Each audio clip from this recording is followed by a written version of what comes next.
Konnichiwa. Am I loud enough? Yeah. Okay. Konnichiwa. Well, thank you so much for coming to our panel today. I'm so excited. And for those of you who don't know, my name is Jun, and this is my beautiful wife, Rachel. And I'm a translator, and I also make YouTube videos with my wife and with my cats. Welcome to This was made by one of our amazing viewers and mods, Huff Maggie, so I just have to give her credit for this amazing opening screen.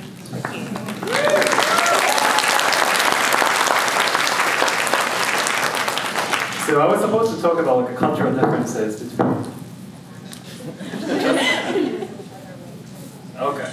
Can you still hear me okay? Yeah. I always have this problem, sorry. I was supposed to talk about the differences between Japan and America stuff, but Animazement like a week ago, before I came here, they asked me if I could talk about cooking stuff, so that's why I decided to talk about cooking related stuff this time. So today, I'm going to talk about Japanese cooking knives and some cooking tips that I do often in America. So let's do it. So I started cooking when I was in college. I was working as an RA, resident assistant, and I was not really allowed to do other part-time job, and I had to stay at a dorm as much as I could to take care of other foreign students. But the thing is, the rent of the dorm was more expensive than what I made, so I really had to cook to save money. And now cooking is my hobby, and it's also my job now. And thanks to you guys, I recently reached 2 million subscribers, which is crazy. Thank you so much.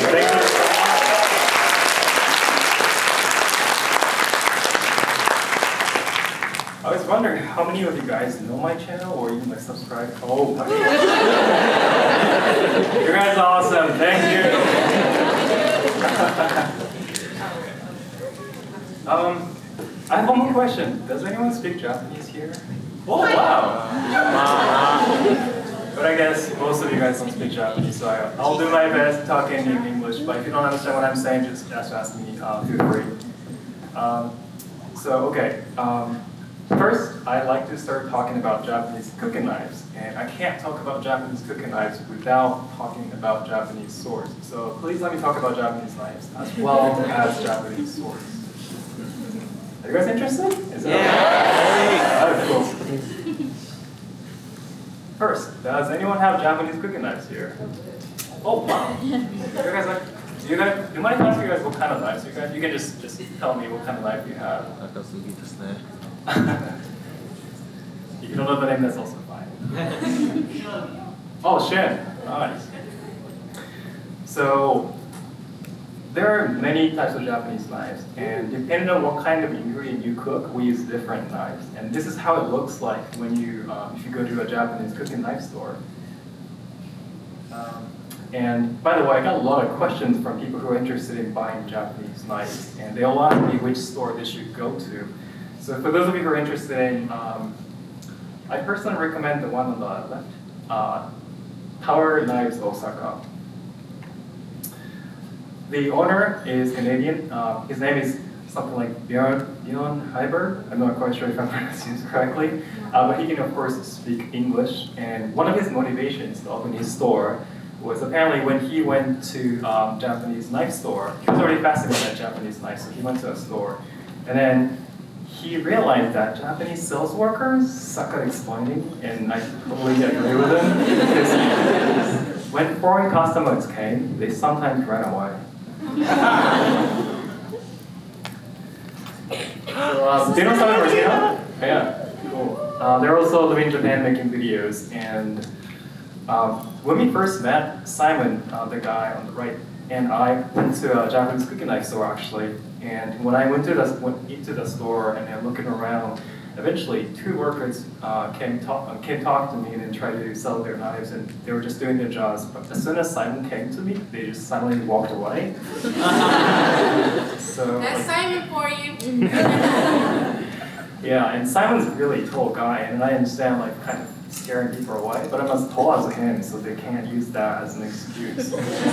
So anyway, Mr. Heiberg thought, I should tell the world how amazing these Japanese knives are, but like these are great, but workers suck, so he opens his store. And if you're planning to go visit Osaka, interested in Japanese knives, I highly recommend visiting his place. And now going back to Japanese knives. There are many types of Japanese knives, and these are some examples. The one in the middle is called bevel knife. It is very, very thick and heavy. We often use it to prepare fish with bones, and it makes it very easy to cut through bones. Do you remember how thick this blade was? Like as thick as your little finger? Yeah, it's really, really, really thick. Do you guys have knives like that this thick? Yeah. Oh, you do? You do? Oh. What kind of ingredient do you cook with that blade? Generally, like when I use it, we use it when I make stew. So we know a lot of farmers, and they'll give us their stew meat, which a lot of time has like really big, thick bones in it. So it's really good just to be like crack, like on the bones and stuff, and you get like the nice marrow to make the Is this stews. that? Yeah. It looks like this too? Yeah. Oh. It's probably not as sharp, but yeah. Oh, cool. And the one on top is called yanagiban. As you can see, it's very, very long and thin. And we use it to slice fish to make sushi or sashimi. And the one on the bottom is called usuba knife. Usuba means thin blade, and that makes it easy to cut ingredients into decorated shapes. And what he's doing in the picture on the left is called katsuramuki. So he's like making a really thin, almost like a toilet paper sheet of radish. Yeah, maybe that's not a really phrase. So this is radish flour. How you make it is get a sheet of radish, like you saw this one, and then you fold it in half and then place it on a cutting board and cut vertically, and then you roll it up and you get a flower like this. It's really popular. Famous. One of the decorated shape vegetable. And many kinds of knives, including these, were born in Edo period. And that was also the time when sushi was born, the Edo-style nigiri sushi. And people back then started using these knives to make sushi. By the way, sushi was actually, when sushi was born, it is said that it was 2 to 4 times bigger than the sushi we eat now, so it was this big. I don't know how, but it's really big. Yeah, seriously. I don't think they use that one. And yeah, like come on, right? And people in Edo felt the same way. It was way too big. So because it was so big, they started cutting the sushi piece in half before serving. And that's why when we order sushi these days, it comes with 2 pieces in theory. We're not 100% sure, but that is probably why, if you ever wondered why. Have you guys had sushi? Yes. Wow. Like if I asked this question like, I don't know, a decade or 2 decades ago, probably the one would say, yeah, raw fish. Like, yeah, I'm really surprised that it's really popular here now. And now going back to the Edo period, as you may know, there were still samurai carrying around Japanese swords. And since Heian period, samurai have been around for about 700 years. However, the Edo period eventually ended in 1868, which was also the end of samurai. The picture on the left is about the last shogun, Tokugawa Yoshinobu, and the picture on the left, and the picture on the right is about a meeting where a shogun is returning his authority to the emperor.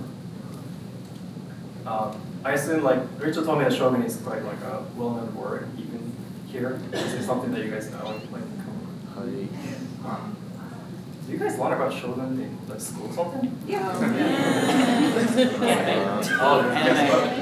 Anime, that's right, sorry. I'm even talking. That's a dumb question, sorry.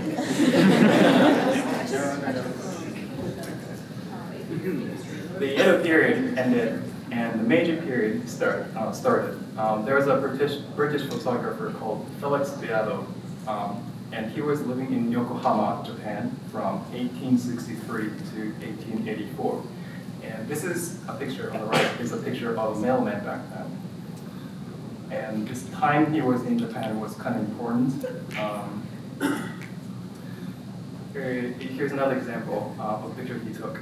This is a picture of Yokohama Prefecture a little more than 100 years ago. So this is something like you probably saw like on anime or a movie, but this is a real thing. And one of the things the Meiji government did one of the things that Meiji government did heavily impacted samurai people and swordsmen as well. It is the Sword Abolishment Edict. It was issued on March 28th in 1876. It was March 28th, 1876, which prohibited people from carrying weapons in public, and violators would have their swords confiscated. So samurai have been carrying swords to protect themselves for hundreds of years.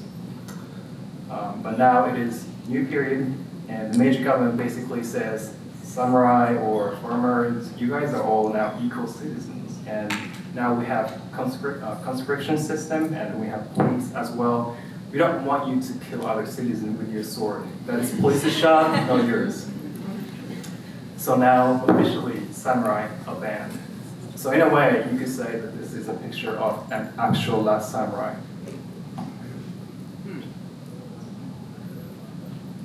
When I found this picture, I got so excited. He looks so cool. What's the word you say? Bossy? He's the boss. He looks like the boss.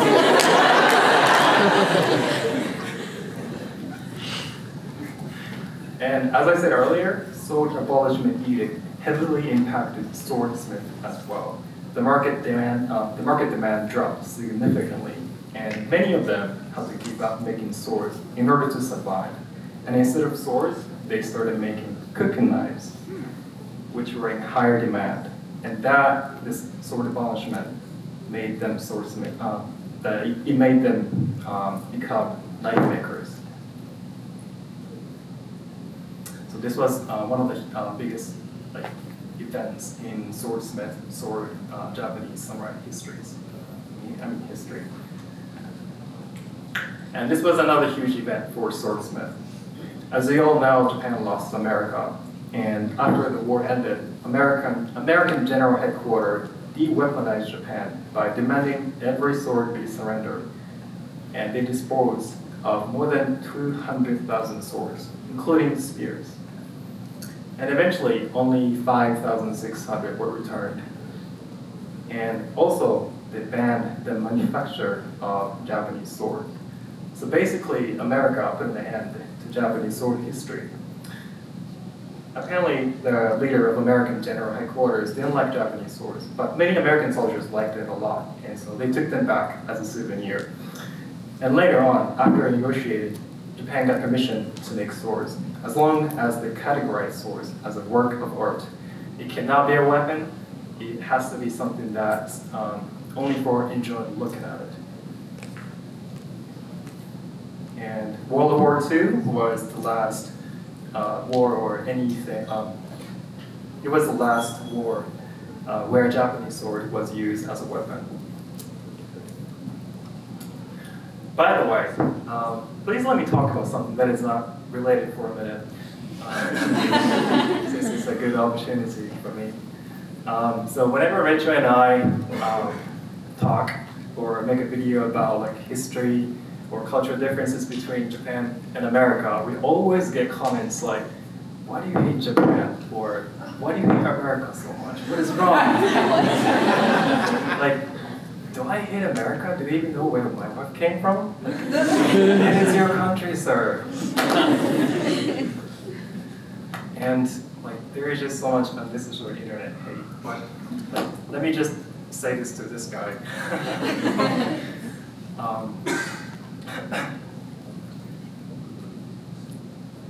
I actually try to respond right in this to this guy.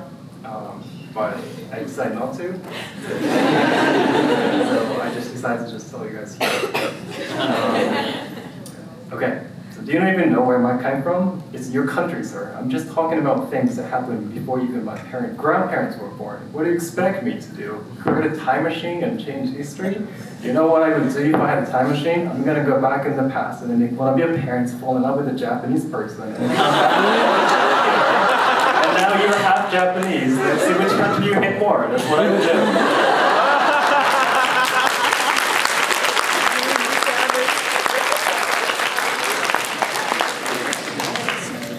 I just don't understand why there's so much like internet hate, but I'm just so glad that I was not born in the period where I had to use Japanese sword to fight against you guys. I mean,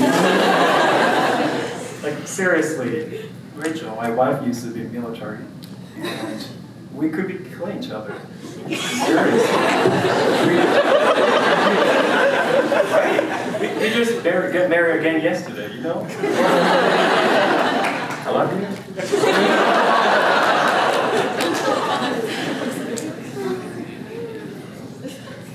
Anyway, world peace and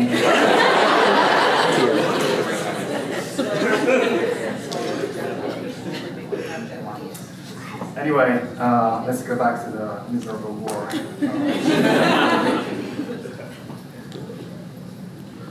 Japan lost, and then we lost Japanese swords, and even they banned making Japanese swords. And Japanese swordsmiths have many restrictions now. They cannot change the method of making swords. They use a specific steel called tamahagane. Sword makers are not allowed to make swords without government's permission, and they're allowed to make only 2 swords per month, so 24 per year. And you have to also have more than 5 years of training under qualified swordsmith. And if your teacher approves you, then you can take the test hosted by the government, and you have to pass the test. And even after you pass the test, again, you're only allowed to make 24 swords. And every single sword you make, you have to register under the category of work of art because it cannot be a weapon. And if you are not qualified to make swords and then still make something similar for fun, like, hey, I'm gonna make Japanese sword and make a YouTube video out of it, it's getting a lot of views. And then this is what happens.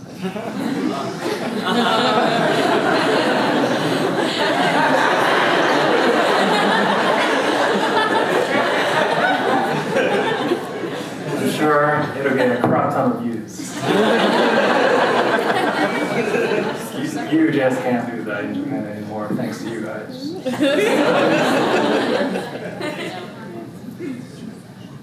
Again, so this is the tamahagane steel I was talking about. There's only one place in Japan, in the world left that can make this steel. And this is very important steel. I'll talk about it a little later. And the method, sorry, did I say tatara? Okay, so the method of making the steel is called tatara. And this method, iron making method, has been passed down for 1,000 years. And I don't know if you guys remember or even watched Princess Mononoke. I think it's pretty popular. Yeah, but they showed tatara iron making in the movie as well. How many of you guys do you recognize this thing kind of? Oh, wow. You guys really good.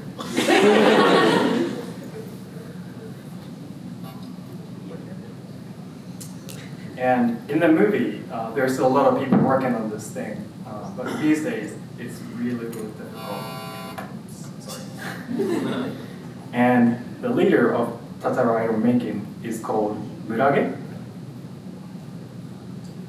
And he has to keep his eyes on fire constantly to check the color while working. So he will completely lose his sight over time. Then they'll have another new Murage as a new leader. And it's a very, very tough and important job. If they can't make tamahagane steel anymore, then that could really be the end of Japanese sword history. And there's only one place, only these guys are doing it, or capable of doing it.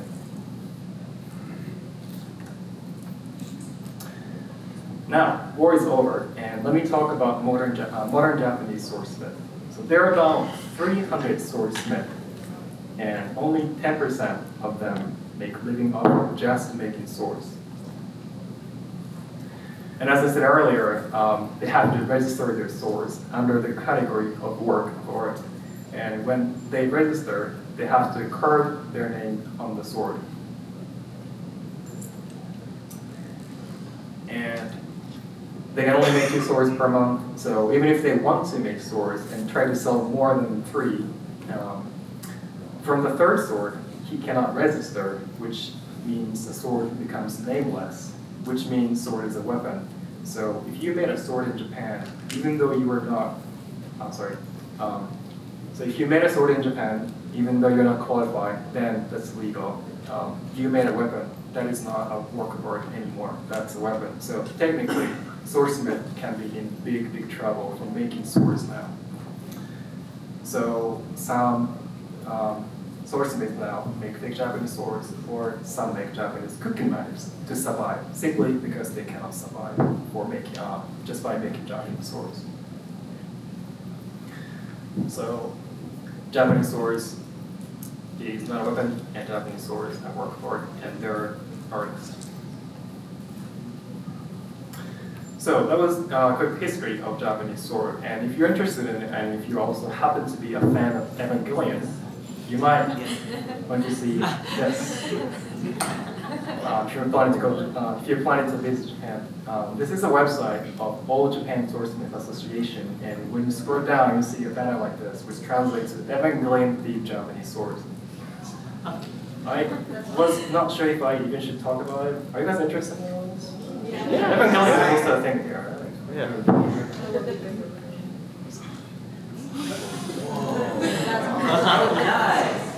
It's real. They even actually made Holy Lance as well. Oh my god. Look at the So if you're interested in it, they still have, I think they keep having this event like all across Japan. They keep moving prefectures, so if you're interested, you should go check the website. So sword making in the industry these days is in very, very difficult situation, but swordsmiths are working really hard to pass down their legacy. And now I can finally talk about this question. Japanese sword versus Japanese knife, which is better? So there are famous cooking knife companies in Japan called Tojiro and Fuji Cutlery. Fuji Cutlery was founded as the sales company of Tojiro. And does anyone know about the company Tojiro or knife Tojiro? Not really, I guess. It's still popular in Japan. Anyway, and here's their answer. Okay, I'm gonna read my translation. Japanese swords actually cannot cut as well as Japanese knives. There's a big restriction in making Japanese swords. They cannot change the traditional old way of making Japanese swords, which forges tamahagane steel made with tatara iron making. Because of that, they cannot improve things such as fundamental sharpness, fundamental hardness, and rust resistance, etc., etc. Whereas Japanese cooking knives have been improving by evolving the method of making material for knives along with technology to make knives, which means Japanese cooking knives are actually superior. You may have heard swordsmiths say, Japanese cooking knives absolutely cut better than Japanese swords, and that's actually true. In fact, many Japanese swordsmiths can't make enough to survive just by making swords.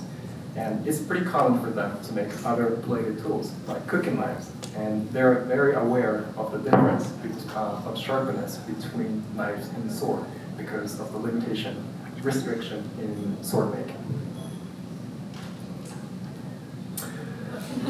So, yeah. Goodbye, Saffron. Just kidding, brown masa is absolutely beautiful, and it is Japan's national treasure. And in my opinion, there is really no point in comparing a sword to a cooking tool. Their purposes are just way too different, right? I mean, unless you're a crazy murderer like her. But anyway, I wanted to tell you guys about the background of Japanese cooking knives and why they're so sharp. And Japanese cooking knife is a tool that evolved from Japanese sword, and that is why. Now, let's talk about the difference between single edge and double edge. And for that, let me show you an example of single edge knife. Open that knife.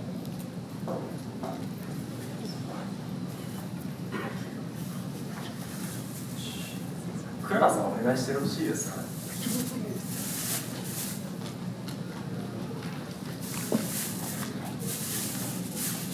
じゃあ端から端の方へ。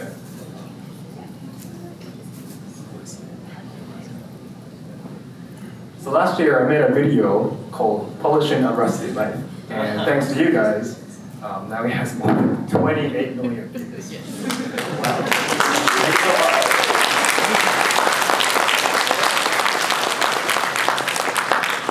And if you're interested now, you can take a look how it looks like now from this.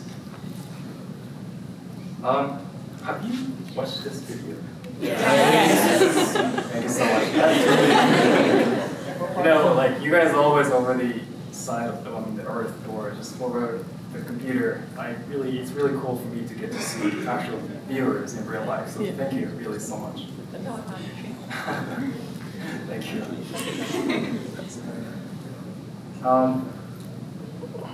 Anyway, so this is a single-edged knife, and actually, that's why I brought it, and you can, it's right there, so if you're interested. This is a part of the video. I polished it and sharpened it, and I took off all the rust, and now it's mirror polished. Really nice. And there are pros and cons for both single edge and double edge. And let me talk about single edge first. Oh, sorry, I didn't say this by the way. So single edge, I don't know if I said it already, I can't remember. Most of Japanese the Japanese cooking knives are single edge, and almost all Western knives are double edge. Did anyone know about this single edge and double edge thing? Mm-hmm. Oh, okay. I guess you guys don't cook. Oh, you do? Nice.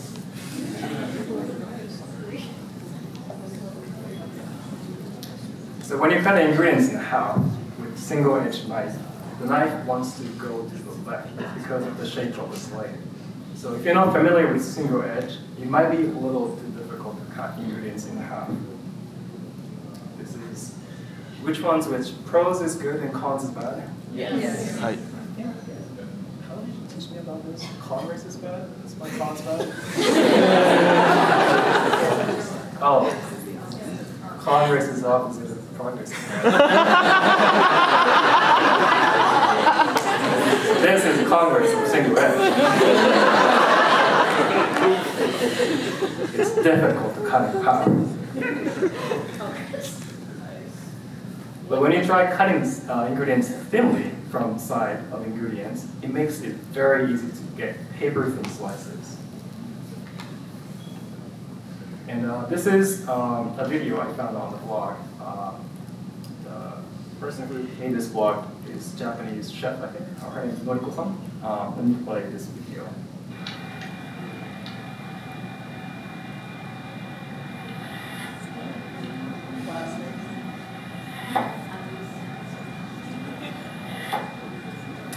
So single edge is good at slicing ingredients thinly, but not good at cutting ingredients in half. So that is pro and cons. Whereas double edge is good at cutting ingredients in half because they're both evenly sharpened. So it's really easy to cut things in half. However, this is a comparison picture when you're trying to cut ingredients in half. The single edge wants to go to the left, it's difficult to cut in half, where the double edge is pretty easy. But the double edge is not good at slicing the ingredients thinly. If you're not careful, before your knife goes all the way down, it cuts through the middle of the ingredients, and then you get a slice like this one. She also had a video where she demonstrated.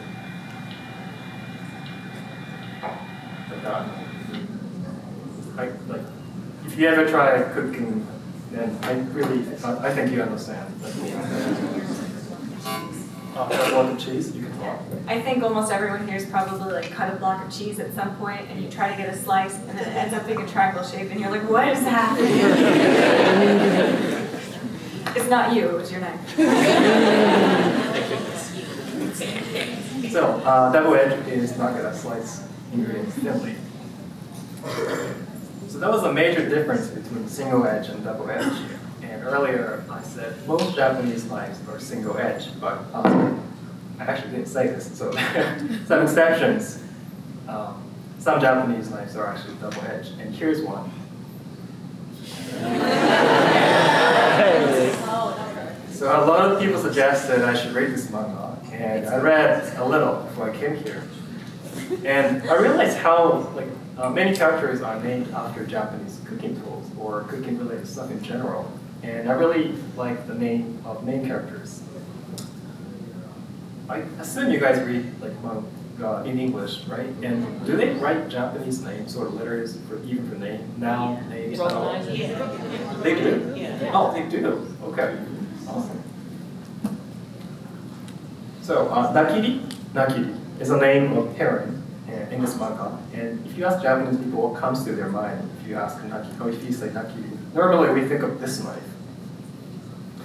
Nakiri literally means cutting vegetables. And until the World War II, Nakiri used to be the most popular knife, Japanese cooking knife, used in kitchen. And after the war, Western food culture spread around Japan, and we started eating meat more often. So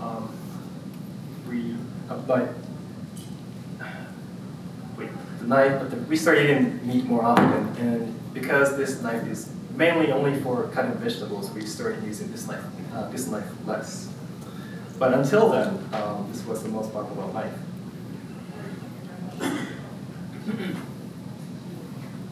Let's go. I also like the main character's name, Yukihira.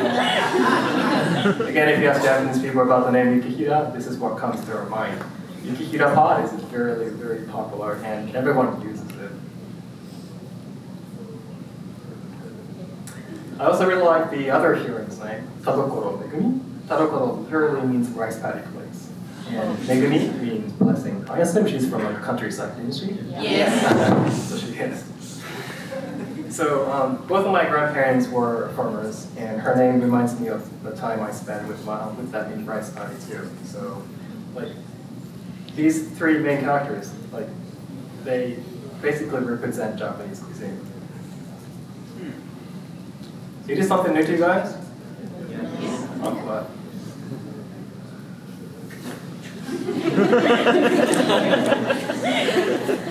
Yeah, so knife and pot and rice. That's basically what this manga is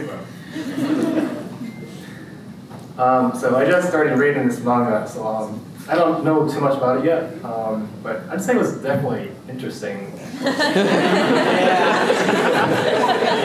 I don't know how the heck they make food that tears at their clothes.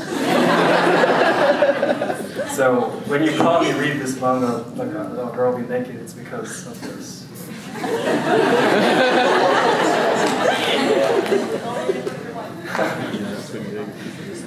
They really tear apart your food that they food. Food porn. Anyway, the very first cooking knife I used was this Nakiri knife. And actually, I received this knife from my grandmother.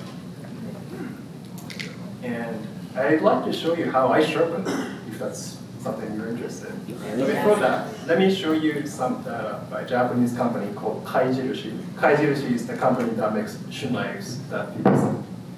And if you go to a cutlery store in America, you'll see their knives. Anyway, here's the data of how sharpness or dullness of knives affects the flavor of ingredients. The one on the left is tuna, and the one in the middle is bell pepper, and the one on the right is tomato.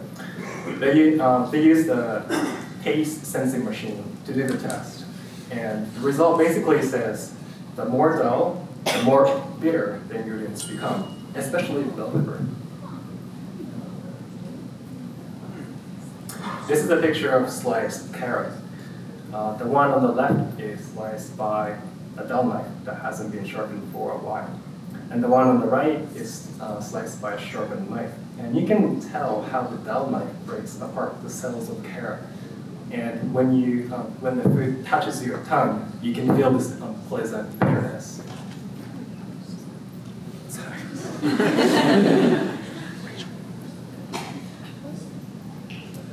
Anyway, so this is how I sharpen. Rachel. Look forward now.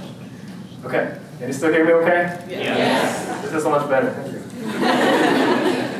Anyway, so I made a video of how I sharpen knives. And this is not how to sharpen knives. It's just how I do. So if you don't like the way I do, you can just do however you like.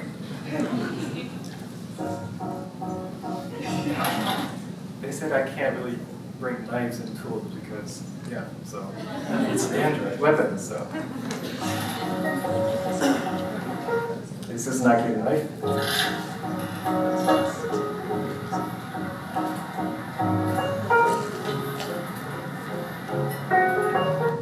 These are called whetstones or sharpening stones. The reason why it's called whetstone is because normally you're supposed to soak in water for about 3 to 5 minutes, depending on the stone. And that's what you should use if you want to make your knife sharpen really nicely.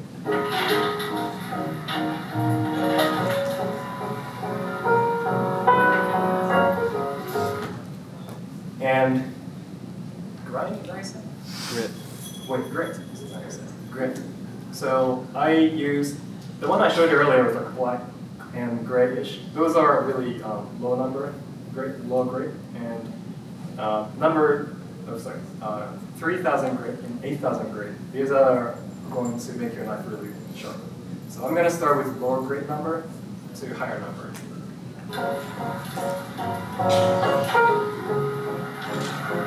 Oh, and a lot of people ask me this block as well, which I use after I sharpen the knife. This is leather block, and I'll talk about it a little later. Leather block.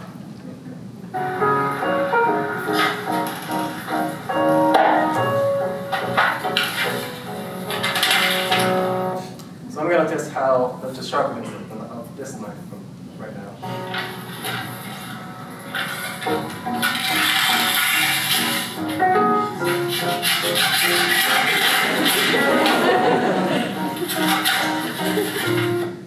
I bet this is most of your knives use like, right? Yeah. So, because the tip of the blade is not U-shaped, it's not really sharp enough. So now what you want to do is make your knife from U-shape to V-shape, basically.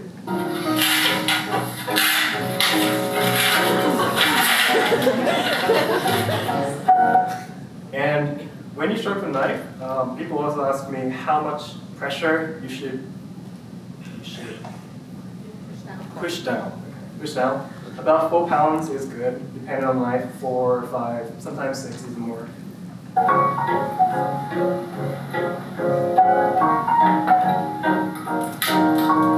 angle should be from 12 to 15 degrees angle. Oh, sorry, 12 to 15 degree angles. Is that correct?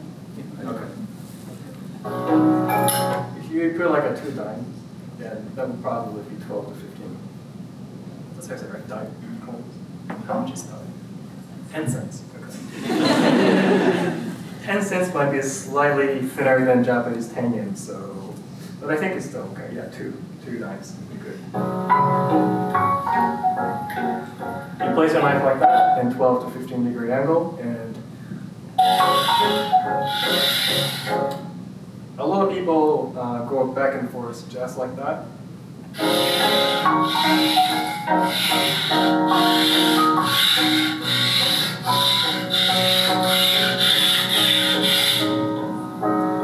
Or also, you can't do this way, whichever.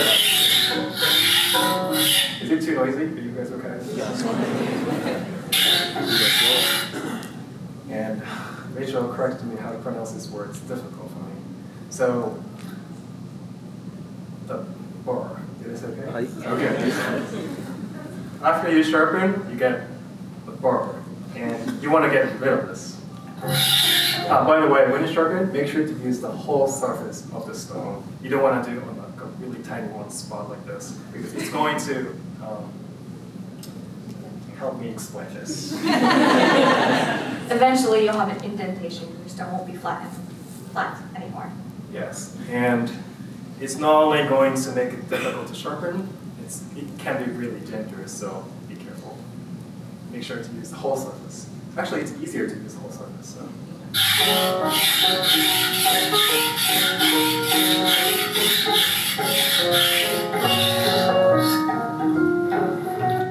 Now you get forward, and you want to get this and you can tell.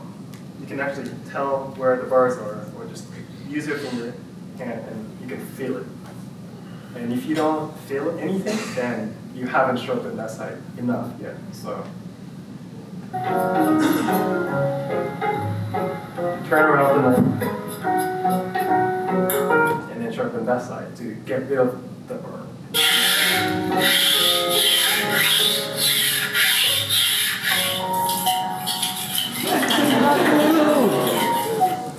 You can also tell the difference of the sound of the sharpening sound, I believe. This is higher grade. You just keep repeating this process. And I'd say 3000 grit is gonna be like probably sharp enough for most people. If you want your knife to be like a laser sharp, then you can go up to like 5, 6, even 8,000. So the higher you go, the sharper it becomes.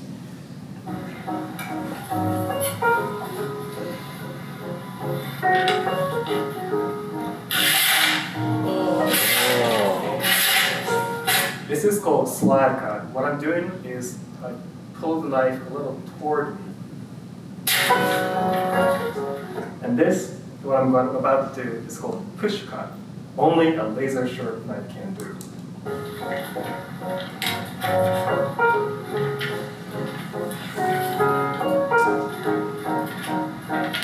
It is a laser sharp yet. Then here is where the leather block comes in. And when you sharpen knives, when you strop your knife and you go backwards. So place the knife like that, and then make sure the blade is that side, and then you go the opposite side when you strop. Otherwise, if you go the other way, it might cut the leather. Did I make sense? Yes.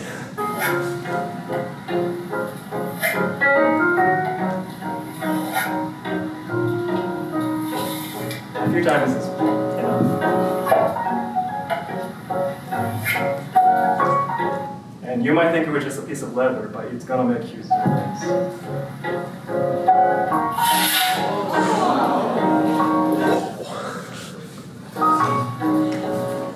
So even if you sharpen with really higher grit, when you look at the blade, like a microscope, for example, you can still see the burn, a really, really tiny burn. And by stropping on the leather, it's going to get rid of it.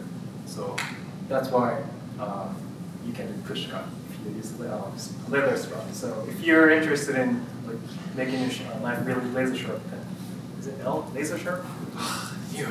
Razor sharp, then I recommend using leather strap.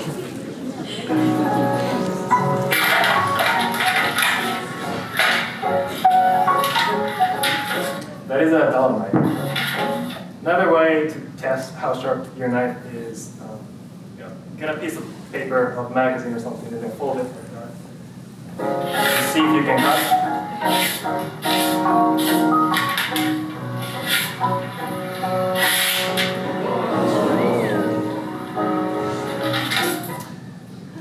Or you can do this. You just go outside and grab just a grass randomly and then take it back and play with the cats if you have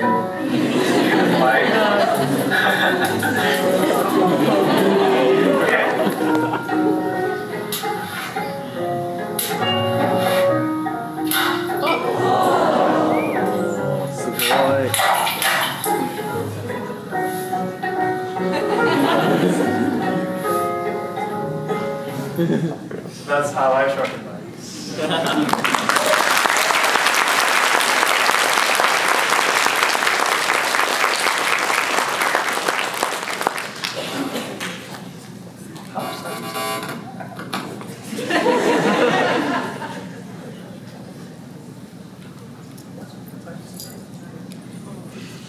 time is it now? What? You guys so useless. Okay, I have a little more time. So I just talked about knives, and I can't just leave just by talking about knives. I have to teach you guys some cooking tips. I do often in America. So I like making BLT. I really like it. It's good. I mean, Rachel doesn't approve. Well, you see.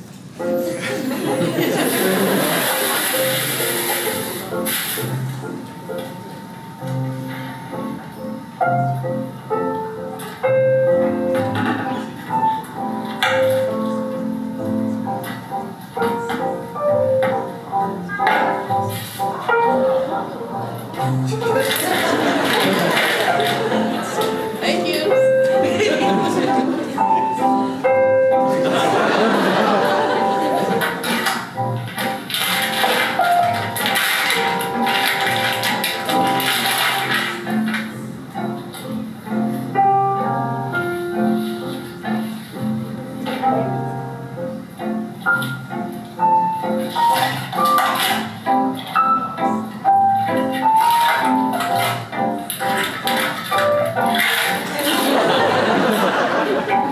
That is 1 month old lettuce.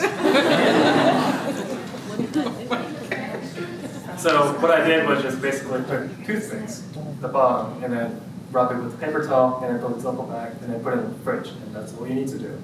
It's going to last for a long, long, long period of time. What did the toothpicks do? I'm not really sure the mechanism,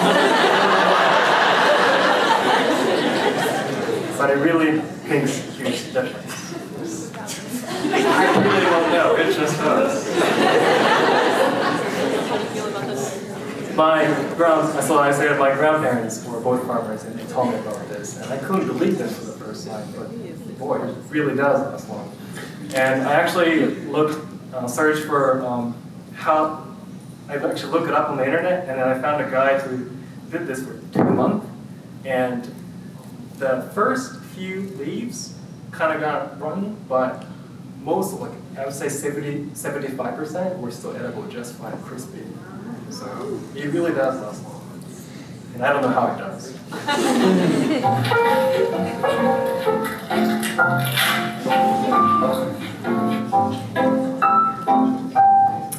So this is a picture someone took at a grocery store, and it says,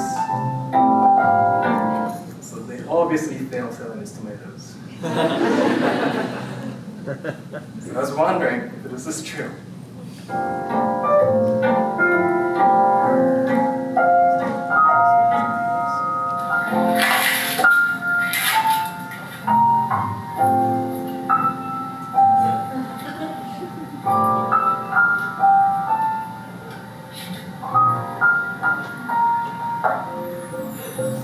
I tested it, you have to just believe me, but the ones that sung definitely taste sweeter too.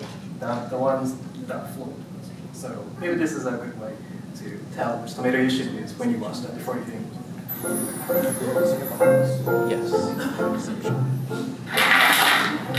Rachel, is this bacon? Yeah. Is this bacon?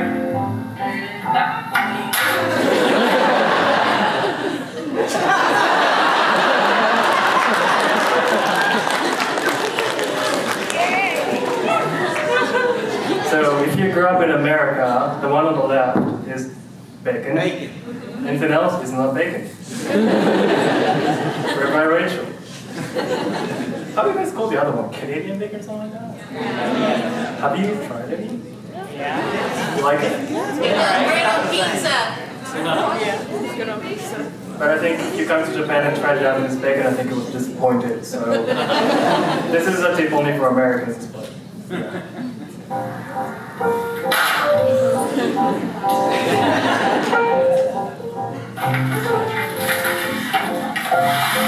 So I make BLT a lot because I like it now, but Rachel also likes it a lot, and it's easy to make.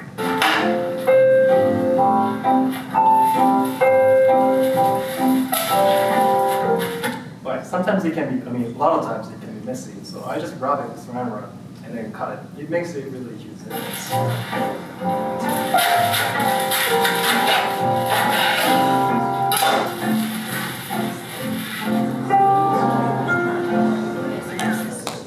It also work for sushi or anything, just wrap it and then cut it, then it helps, really. And the knife I used was pretty dull. I haven't sharpened that one for like half a year, and it still cuts just fine, so saran wrap really helps.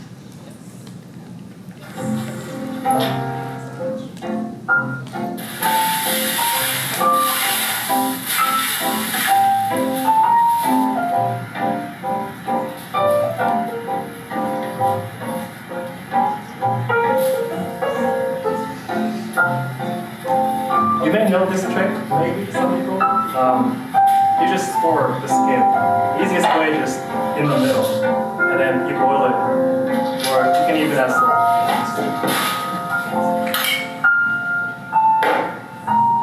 And just dip in water, and it's very easy to peel off.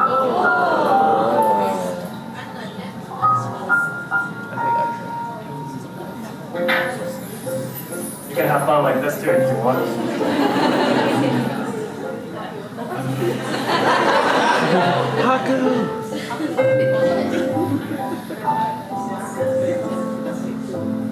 Not gonna lie, it felt really good.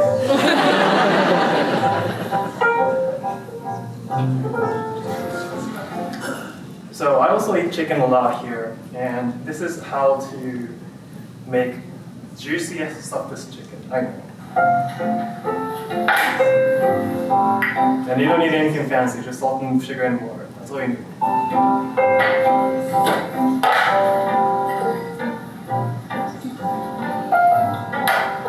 The ratio is going to be about 1 teaspoon of sugar, sorry, 1 tablespoon salt, and 100 milliliter water.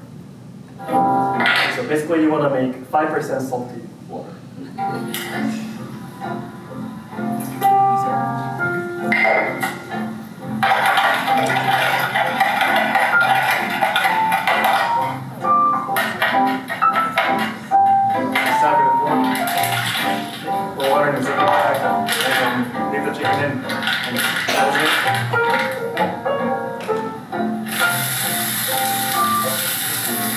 And make sure you cook it with low or medium, low medium, between low and medium heat. Do not go over medium or high heat ever. It's gonna just burn the chicken. So the one on the right, I don't know if you can tell well by just looking at this picture. It was kind of dry, whereas the one on the left was really, really juicy and soft. And I had Rachel try, so. Can you compare those two chicken pieces? Try with this one first. That's the one I didn't do anything. There is like a significant difference between these two, right? Yeah. You can tell very easily, right? Regular, fairly dry chicken. I only just soak them in the salty, little sugary water, that's all. Yeah, that makes this much difference.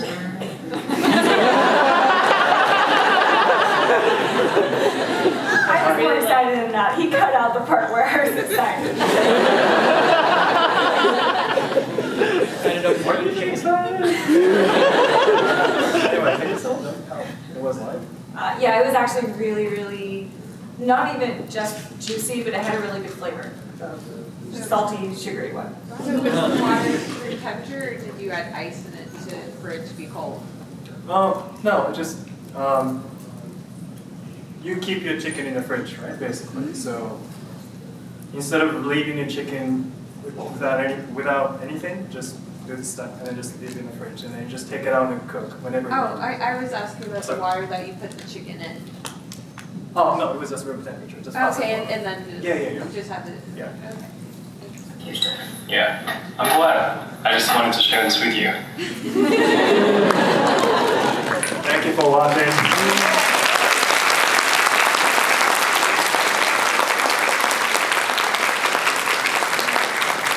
It is almost 12:30, and I actually asked Animazement people, and then officially extended this panel by 15 minutes. Yay! So fun time. Remember this Nakiri knife? I sharpen where I cut the grass like samurai. I brought it. Does anyone want this knife? Alright, stand up.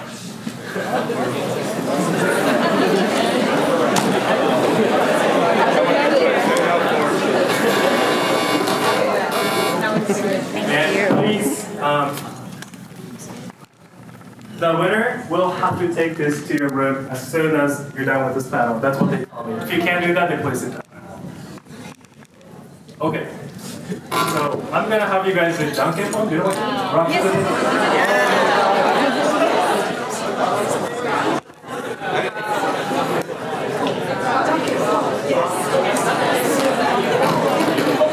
And Rachel is going to film you guys with 4K Full HD GH5 camera. If you cheat, you'll see. Alright, are you guys ready? I'm gonna just say 1, 2, 3, okay? Alright. 1. We're playing it you? Yeah. And winner will stay. Loser will sit. Do we stay standing if we tie? Yeah. Okay. We have 15 minutes. Good luck. Right. 1, 2, 3.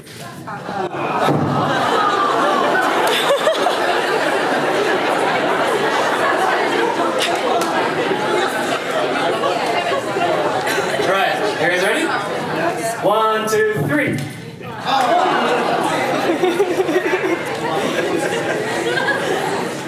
Right. 1, 2, 3.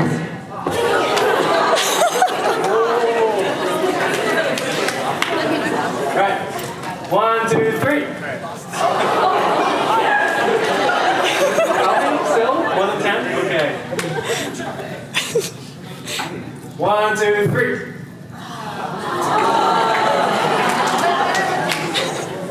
What the off chances is still alive? Okay, low. Wow. Right. 1, 2, 3.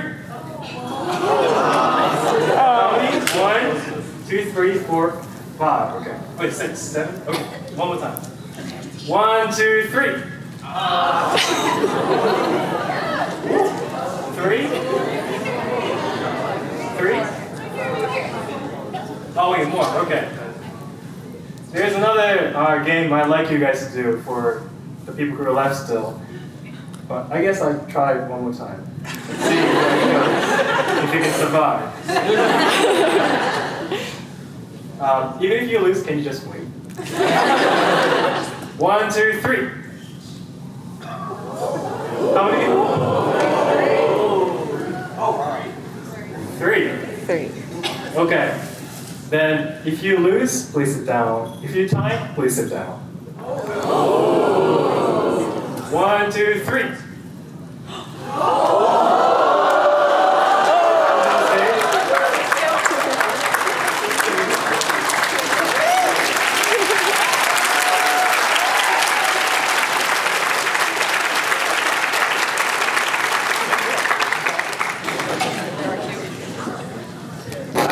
You guys know this game called 아침을 대호이? Never heard of it? Okay.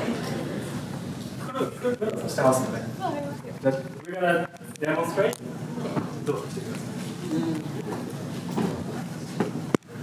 So first you do Junkin Poll, and then the winner will get the right to challenge the other person. And the other person, the challenger will pick one direction out of 4, which is up or down or right or left. And you have to do 1, 2, 3, like that. And the other person will have to take direction as well. And then if she face down, as I do face down, for example, then she loses and I win. Does that make sense? Oh, it's like in the Mario Party. So I got the chance. And I'll say 1, 2, 3. 1, 2, 3. Yes. Jump.